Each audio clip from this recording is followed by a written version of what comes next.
Hi there, it's Julie Creffield from the Fat Girl's Guide to Running, and I want to share with you a dream that has come true for me this week. But firstly, I want to ask you a question. Can you remember the first ever single you bought? You know, like a music single? I can remember mine clear as day. In fact, when I bought that single, I bought it on CD, which was quite novel, and I didn't even have a CD player to play it on. But my brother had just acquired one, and I figured I could sneak into his room and use it when he wasn't there. So my first ever music single was Gabrielle with her smash hit, Dreams Do Come True. I loved that track. I can remember it now, and I can remember going to a disco when I was a teenager, and they played that track and I danced along to it, and then a little bit later I kissed a boy, and I thought, God, dreams do come true, and that music's got all this kind of superpowers. But it's funny because, you know, I grew up in a house with really kind of mixed messages about dreaming and kind of setting dreams. On the one hand, it was all a case of if you don't ask, you don't get, and I don't know, you might as well give it a shot. What can you lose? And then on the other hand, it would be things like, you know, don't get ahead of yourself, and don't get too big for your boots, and who's going to pay for that? That was a good one in my house. And I think, I don't know, maybe I still have that kind of conflict, you know, around on the one hand thinking that everything's positive and, you know, go for your goals, and on the other hand thinking that everything's hard and I never get anything good anyway. You know, even me, I have those thoughts. In 2010, I set myself the goal of running a marathon. I didn't quite care which one. I just wanted to run one. And I didn't even know back then that there was a ballot for the London Marathon. I mean, that is how clueless I was. But I ended up getting a charity place with Great Ormond Street and achieved my dream just 2 years later. And by this time, my blog, The Fat Girl's Guide to Running, was a couple of years old, and, you know, it was in full flow. And then I had a massive break because I had a baby, and I didn't run for, I don't know, a year.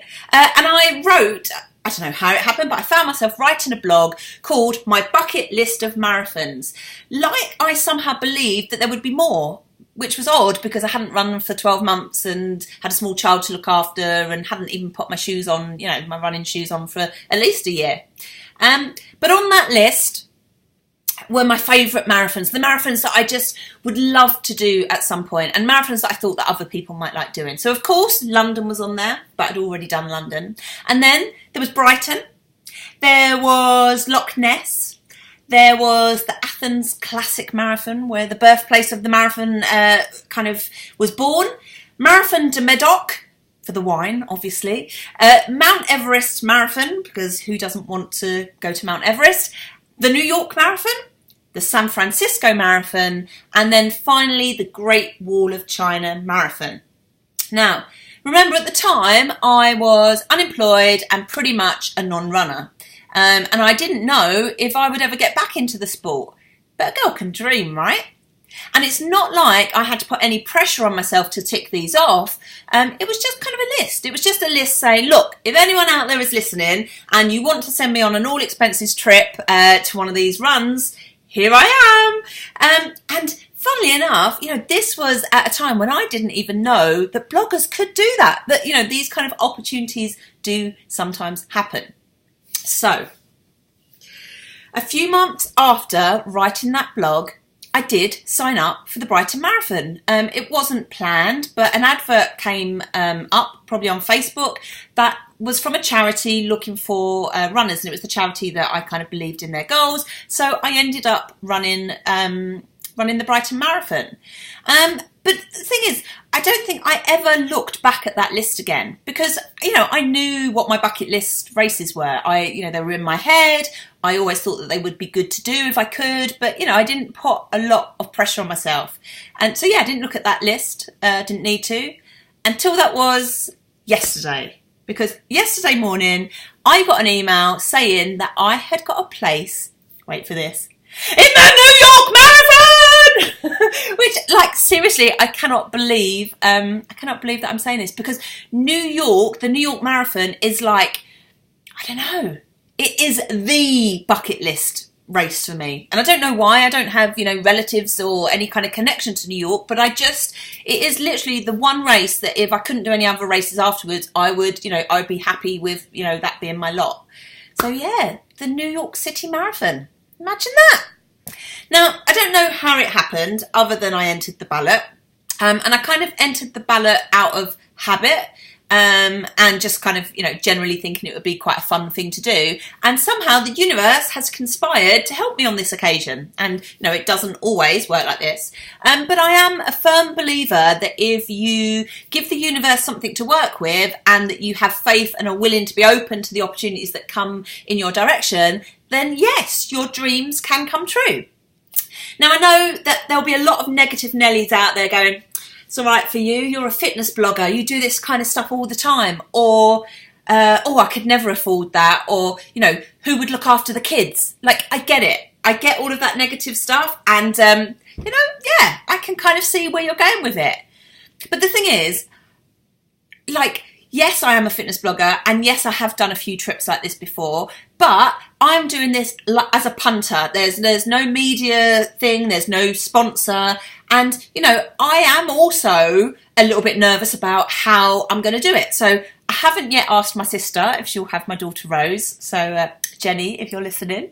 And yeah, I wasn't sure whether I would be able to afford it because I know it can be quite an expensive trip. But yesterday, having looked on flights, they're probably half the price that I thought they would be. And I've already had 2 offers of places to stay for free. So I guess my message is that you just have to have faith and take action. Because, seriously, this shit works. It does. Trust me, because I've got loads and loads of examples of kind of setting an intention, being really clear about what I want, not being too focused on how I'm going to get it, and then sometimes just this brilliant stuff falls into my lap. I once said, years ago, I'd love to go on an all-expenses trip somewhere to run a race, somewhere that I'd never kind of imagined.